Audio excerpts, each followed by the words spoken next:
Hey there, Iverson here. It's time for another one of your email authentication and deliverability questions answered, this time with a special guest. So, the question this week is one that I got from a coworker here at Valimail. He asked if DMARC can help prevent a blocklisting issue. And I explained to him, no, not really. That's not how blocklists work. But I thought it'd be fun to chat with a friend today to find out more about how blocklists do work and share that with you. So allow me to introduce Alison Gootee from Braze. She is a very smart deliverability consultant that we've worked together in this industry for a while now. And so, Allison, hi, how are you? Hey, I'm great. Thank you so much for having me today, Al. I am so flattered that you think that I am smart and or an expert. Hopefully I can prove you correct here today. All right. So here's the question, or I said, this guy was asking about DMARC and block listings. Block listings don't really work that way. So why don't you tell all of us a little bit about block lists and how they work or how they impact your clients and how that kind of stuff all actually impacts deliverability. Yeah, great question. Also, the initial question at first kind of blew my mind because I never even thought of that way. So I'm glad to kind of get down to the basics here. Much like its name implies, a block list is a list of things that you may want to block. I think one thing that gets confusing for senders or uninitiated other folks is that the block list operator themselves is not actually blocking any of your mail. A mailbox provider can choose to use or not use any type of block list that they want. An operator just keeps a list of senders that they see exhibiting spammy characteristics and says, like, hey, do what you want with this information on this list. I personally think that these are dangerous senders. You may or may not agree. And so, there are many, many block lists in the world. You and I have talked about starting one up just for the hell of it, which I think would be very exciting and fun. However, we may or may not see any use of that list. It may not have any adoption at all. It may not impact anyone sending whatsoever, even if we list everyone we want, good or bad. So effectively, the blacklist is not looking at whether your mail passes authentication. They're looking at, are you exhibiting behaviors of mail that is unwanted or malicious in some way? That's my interpretation. What do you think, Al? Very much so. Yeah, and like you say, anybody can publish a block list, right? It could be just, it doesn't mean it's subscribed to broadly by anybody, right? It could be that my dog in the background and I are the only users of that block list, right? So, to that end, which block lists actually matter. Like if you're a client of an email service provider and you plug in your IP address, you see, oh my God, I'm on a block list. What does that actually mean? Which ones of those are actually going to block or impede email delivery? Well, so just like we talked about, it kind of depends. It depends on who is hosting the mail because someone could say like I want to block anything that's ever been blacklisted, no matter how much other people care about that blacklist.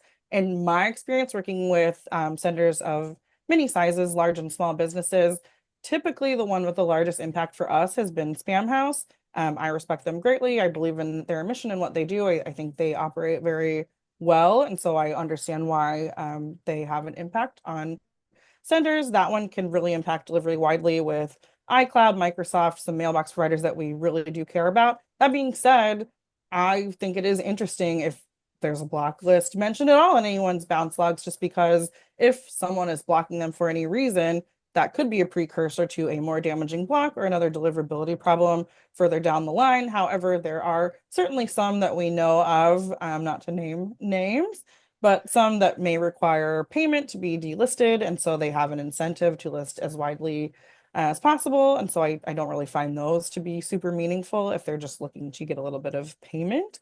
But the ones that I see with the widest impact tend to be Spam House. I occasionally see Spam Cop mentioned.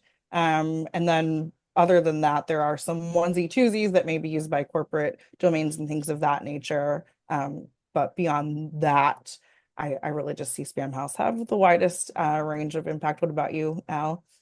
So you're absolutely right that Spam House is sort of the big one, the big dog that I think if you have a Spam House issue, back in my ESP days, I knew that that was going to make 60% or greater of your mail probably bounce. Now, all these other sort of littler block lists, that, like you say, the impact's going to vary based on where you're sending and who you're sending to, because just because somebody publishes a block list doesn't mean it's used by Gmail, doesn't mean it's used by Microsoft, doesn't mean it's used by Yahoo. Like I got asked earlier today about one called Zero Spam, which was created by a small town ISP in like Rochester, Minnesota.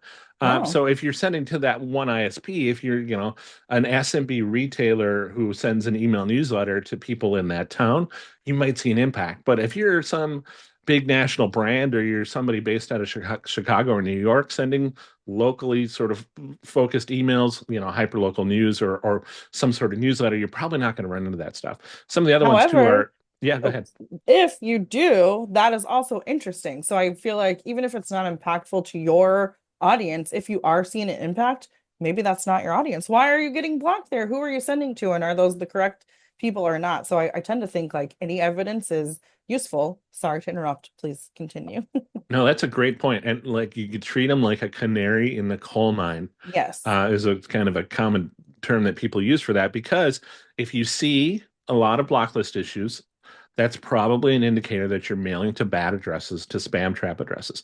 Now, we've kind of hinted at, but I'll even outright say it. Like some block list operators are not super nice and don't really stick to well-established criteria.